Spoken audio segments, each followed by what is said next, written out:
Ladies and gentlemen, hi. Apparently, every man is a political animal, Aristotle. And in one or another, politics affects us. And we might not say it, but it does affect us. Today, we'd like to talk about the youth and politics. On set, we have a self-proclaimed MCA. In one or another, he thinks he is an MCA. Let's see if he fits that title. Kimundia, karibu. Yes, thank you. Jina lako ni MCA, we mwenyewe wajita MCA, si ndio? Now, You call yourself an MCA. I am an MCA. 2022, I'll be an MCA. 2022, August 8th, I'll be an MCA. You'll be an MCA, and you're pretty confident about that. Yeah, I'm confident. I believe I will. When did you start politics? I started politics in 2017. That's when I officially started national politics. That's back in Turkana County. These campaigns of Nanok and Munyes, yeah, that's when I started national politics. Where do you hail from? I come from Nakuru. Turkana, Nakuru is quite a distance. Yeah. And we don't understand how you would move from politics from your own home county to Turkana County and still believe you can have a say. What happened? Okay. The political time got me when I was in business duties in Nakuru in Turkana County. So that's when nikaona siwezi kabila siasa. I'm in business, but I also joined politics in Turkana County. Oh. Thereafter I came to Njoro, then decided I'm vying for MCA. You decided to vie for the MCA 2017, yeah. In 2017. I had a poster. The current MCA Kahero, so my poster called me, was dissolved in his team. So I campaigned for the current MCA in Njoro. That's where I got ground in Njoro. In Njoro. Njoro is your home? Yeah, Njoro is my home area. In Nakuru County. In Nakuru County. So, how old are you? I am just 20 years, turning 21 next month. You are 20 years old, meaning that in 2017, you were 18. Yeah, I was just 18. I had just gotten my ID. But I was a voter. Ladies and gentlemen, at 18, MCA Kimundia vied for an MCA seat. And it's pretty obvious that he didn't win. Maybe that was that the reason you were dissolved into MCA? Is it Kahero? Kahero, yeah. Into MCA's Kahero's team. You know, I was vying for nomination at Jubilee. Yes, nomination at Jubilee. I was in the ballot, by the way. We said that your name was there. Yeah, Jubilee. We had the opportunity to take MCA Kimundia at 18 years old as an MCA. Ballot, yeah, nomination, not election. Nomination at Jubilee. I was in the ballot. Mm. So I was very sure I'm losing, but you know, politics. I was very sure I'm losing the nomination because I did not have ground as for that time. But that losing gave me ground because sikuendelea kama independent candidate. I supported the person who won the Jubilee. The Jubilee ticket. The Jubilee ticket. That is MCA Kahiro, and he's the one who became the MCA. Wait, so you are a registered member of Jubilee Party? Yeah, I'm a life member of Jubilee Party. A life member, ladies and gentlemen, a life member. Meaning that no matter what happens from that time till date, as long as Jubilee lives, Kimundia is a member of I'm a member of Jubilee up to now. Even now, I'm a member of Jubilee. What was the cost for registration as for the Jubilee, to be in Jubilee Party, that is? Because I believe, you join where you can get ground. You cannot tell me, if I was in Nyanza, I would have joined ODM. True. If I was in Makueni, I would have joined Wiper. But because I was in Njoro, that's where I joined Jubilee. We understand that. In 2017, you are basically fresh from high school. Yeah. And that was when you started your politics. Mm-hmm. Right now, you're in campus. Yes, I am. You're in JQuat. Yes, what course do you study? I study environmental landscaping technology. Environmental landscaping technology. Yep. And you're still in politics. I'm still in politics. This is it's quite big for someone your age to be in politics and having started it after high school.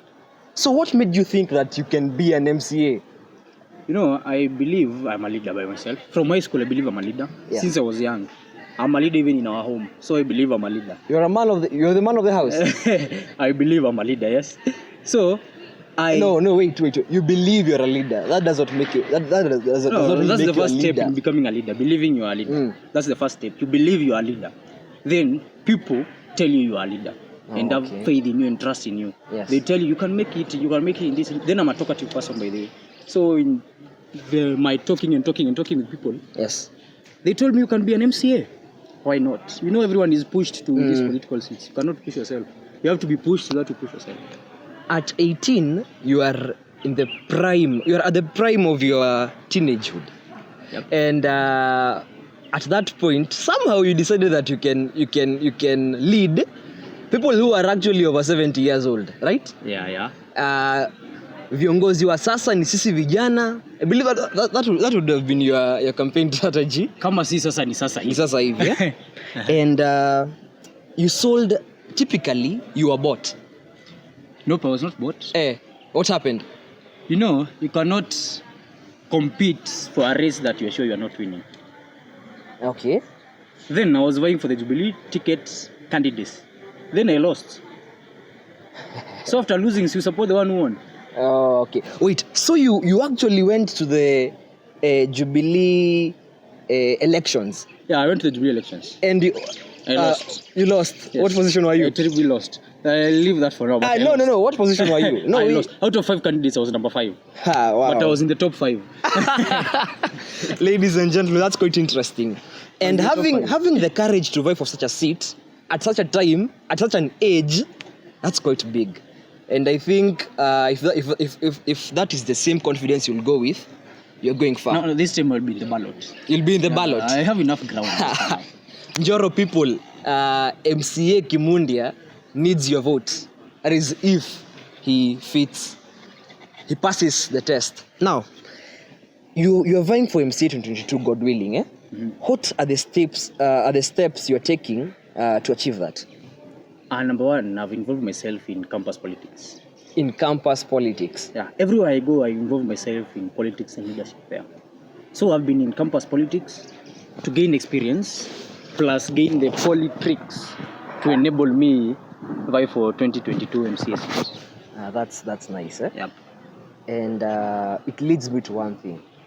Campus politics.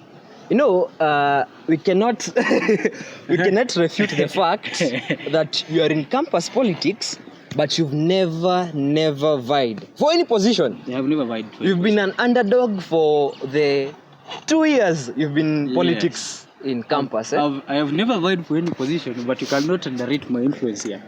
We cannot the same way you are proclaiming yourself as an MCA is the same way you're proclaiming yourself to be influential, especially in your campus, JQuat.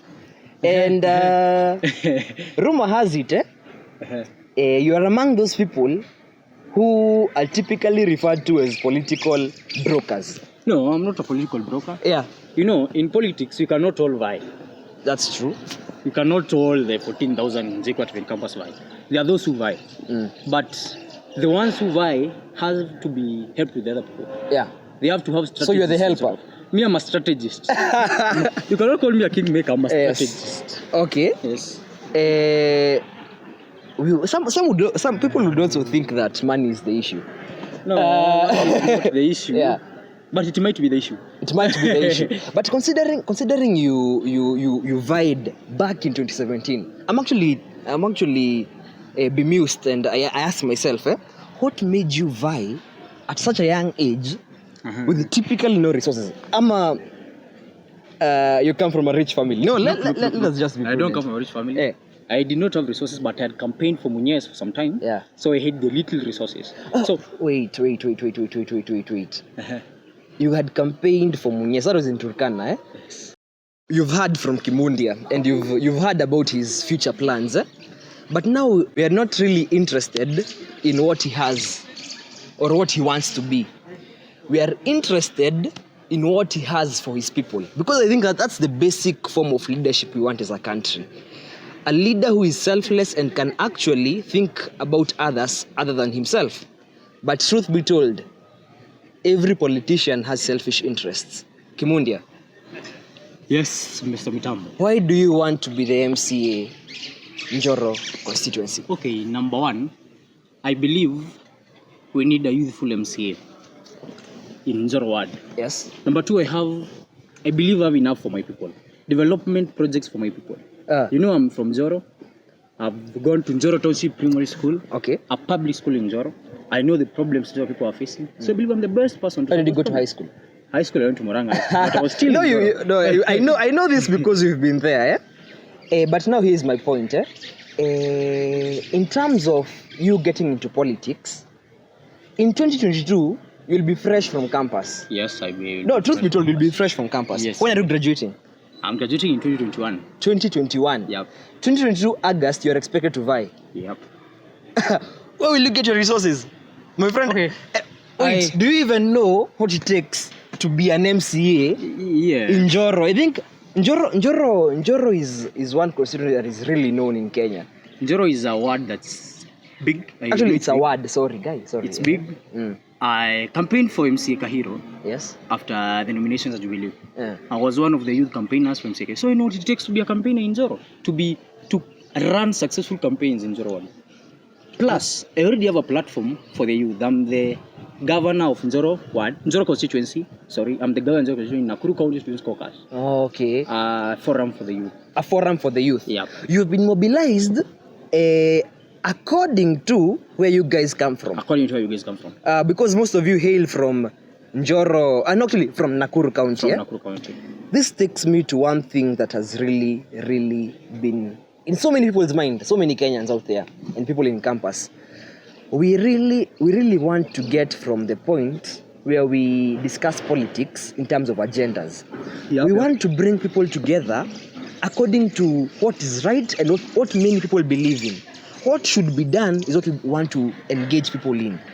If it is matters corruption, how it should be tackled, we want people who believe that this is the way corruption should be tackled. They form parties, they form groups that actually aim at aiding in mitigating such norms in our society. You are a member of Jubilee. I'm a member of Jubilee. And you've clearly stated that you got into Jubilee because it was the bigger party in your region by then. Yeah, by then. By then, Yep. So now Jubilee is dead. No, we cannot say it's dead. It has a candidate in Kibra. It's not dead. It's not dead. It's not dead. It's very alive. Are there wrangles in Jubilee? Okay. As per now, I believe there are wrangles in Jubilee. Yes. Brought by the handshake. As a member, that is, As a member. I'm talking as a member of the Jubilee Party. Brought by the handshake. You know, the handshake came and made it... Yeah, the handshake is good, by the way, because the government is running smoothly. Yes. There are no opposition. There's no opposition. But now it brought wrangles in Jubilee. Jubilee has two people. We have Tanga and the Kieleweke. Yeah. They are parts of Jubilee, and that's what has brought the wrangles in Jubilee. Yeah. Yep. Before you get back to the point about mobilizing people according to ideologies, and mobilizing people around issues, are you Kieleweke or Tanga or kutoeleweka or kutotangatanga? What is that even in the first place? That's a hard question. Because number one, I'm not Kieleweke. Number two, I'm not Tanga. Team Wanjiku. Team Mwananchi. When you talk about Team Wanjiku, you are basically referring to the team that is headed by Honorable Sonko, Honorable Kuria. Paul Kobia, Mainazenga, those people. Yeah, I'm in that team. You're in that team. It's not aligned to Uhuru or Ruto. You know Uhuru is Kieleweke, Ruto is Tangatanga. That's a presumption. Is Uhuru... Both terms were brought by Uhuru, but a story of another day. Yeah. Now, let me ask. Team Wanjiku is basically people who are trying to imply that they are for what the Mwananchi wants. Yeah, I am for what the Mwananchi wants. Wow. So you'll be, how old will you be in 2022? I'll be 22 years. You'll be 22? 23. No. 23. You will be 23 years old. And God willing, you might be the MCA. I will be the MCA.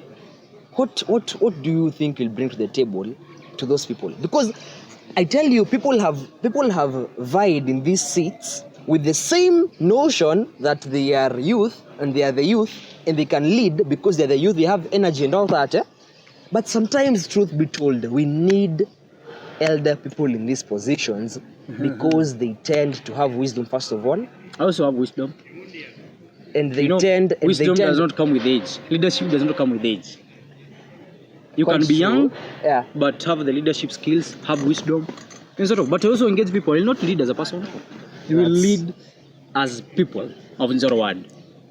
That's quite true. Now let's get into let's just leave alone the fact that you are into politics. Yep.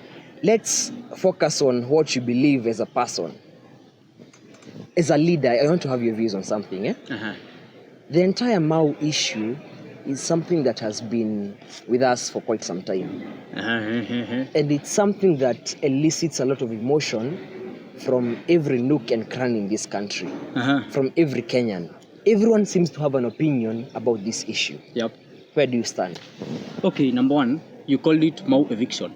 No, I said the Mau issue. Oh, the Mau issue. Yeah. You have to call it an eviction because it's not an eviction. People are calling it eviction. It's not an eviction. The people are not being evicted. Who found who? The people found the forest. They evicted the forest. True. Now we are reclaiming back the forest. So we are not evicting people. You're reclaiming back the forest. Reclaiming back the forest. So I'm for that. Let's reclaim back the forest. In every situation, us as humans need to be there for our fellow humans. Yes, we are there for the fellow humans. There are people who are legitimately there with title deeds. That's quite true. But there are very few people with title deeds there. Those ones, let them be compensated.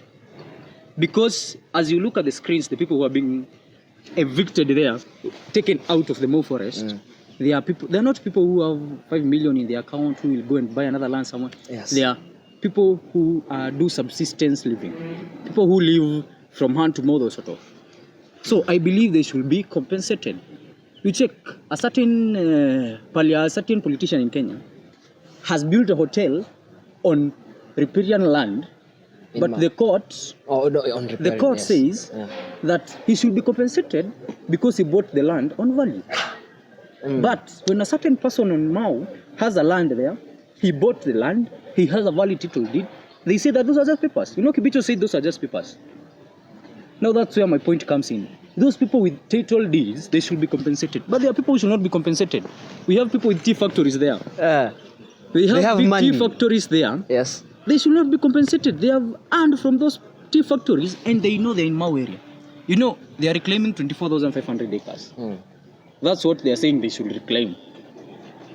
So, I believe they should compensate the people who have title deeds. Those ones should be compensated. We have families who got into this place from nowhere and found a safe place to live in. They found a place they could call home. They found a place where they raised their families and actually went to school in that place. Where should they go? Now, if you are there illegally, that's not our problem where you'll go. Because you're in the forest. My friend, you are a leader, and you still, do you know these are lives? Yeah, they are lives, but in the forest. You are reclaiming our forest. That's the problem, even with our leaders. The problem is with our leaders, they are talking much about Mau forest, but we should be listening to meteorologists. They are the ones who should be telling us we need a certain acreage of Mau forest for enough rivers to come from that area. We have around 20 rivers which come from that area. Mau forest feeds around 3 lakes. So we need meteorologists to tell us that this and these acres are the ones which are needed for enough. But the problem is this: politicians are the ones talking much about it. And you're a politician. Not just politicians. Masai and Kalenjin professionals. They're the ones who are saying, a certain community is being targeted. A certain community is being targeted. Kalenjins, Masais are being... I heard Murkomen saying juzi that Kalenjins are being targeted by the Mau eviction. They are talking that to get political experience. That's what politicians are doing. They just want to get political experience. That's what the politicians are doing. Kina Murkomen sort of. But the issue of Mau forest is a sensitive issue. Yes. And it should be taken with the seriousness it's a sensitive issue because it is touching people's lives. You see, 15 schools were closed there. We have more than 1,000 students who are not going to school. So it's a sensitive issue, which the government should take on point. Ladies and gentlemen, if we focus on the greater good, then really we don't need to have people in Mau.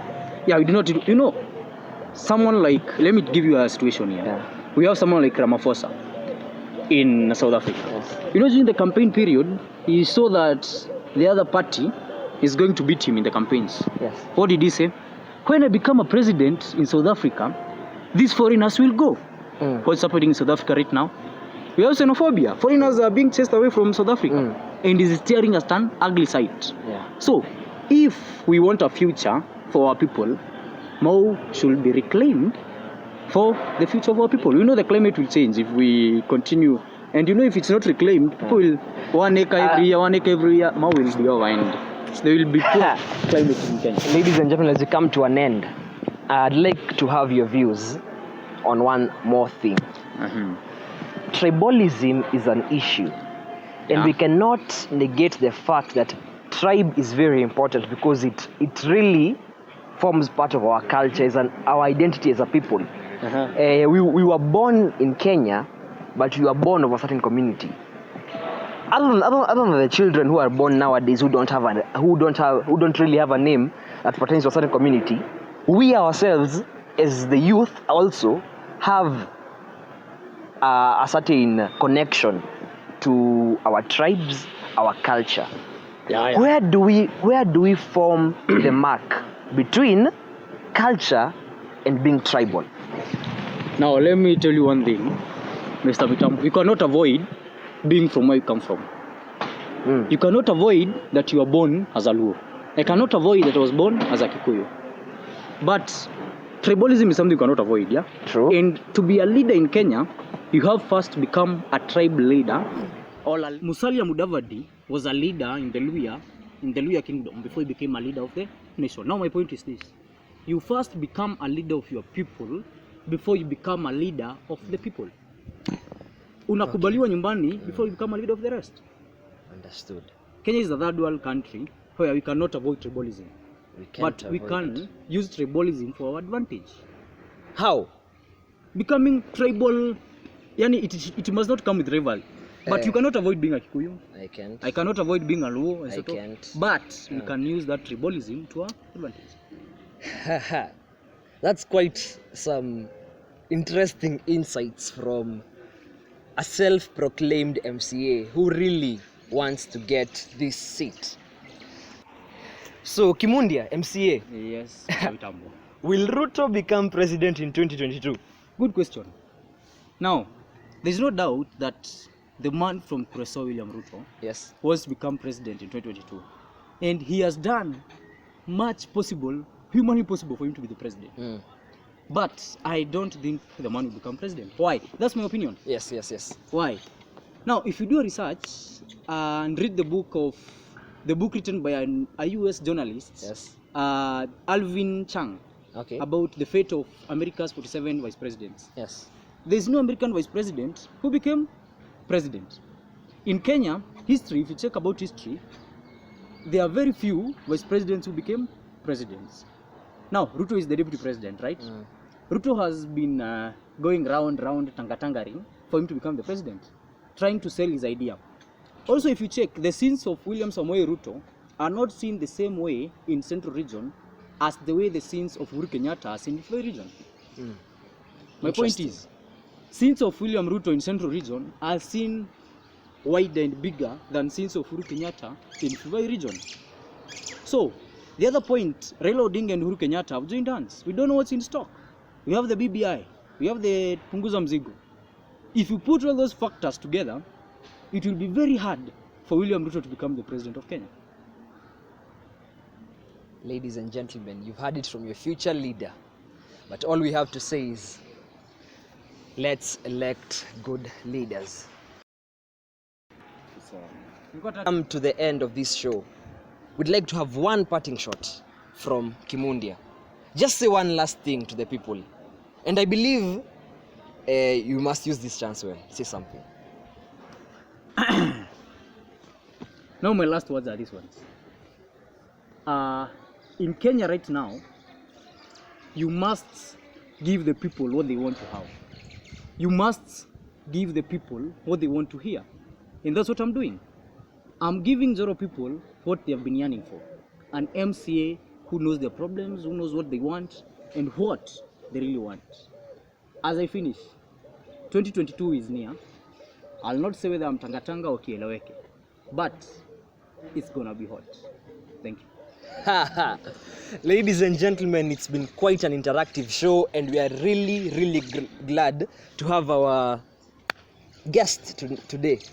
But one last thing that I'd like to leave us with is, let us never be divided because some few people in top positions want to be our leaders.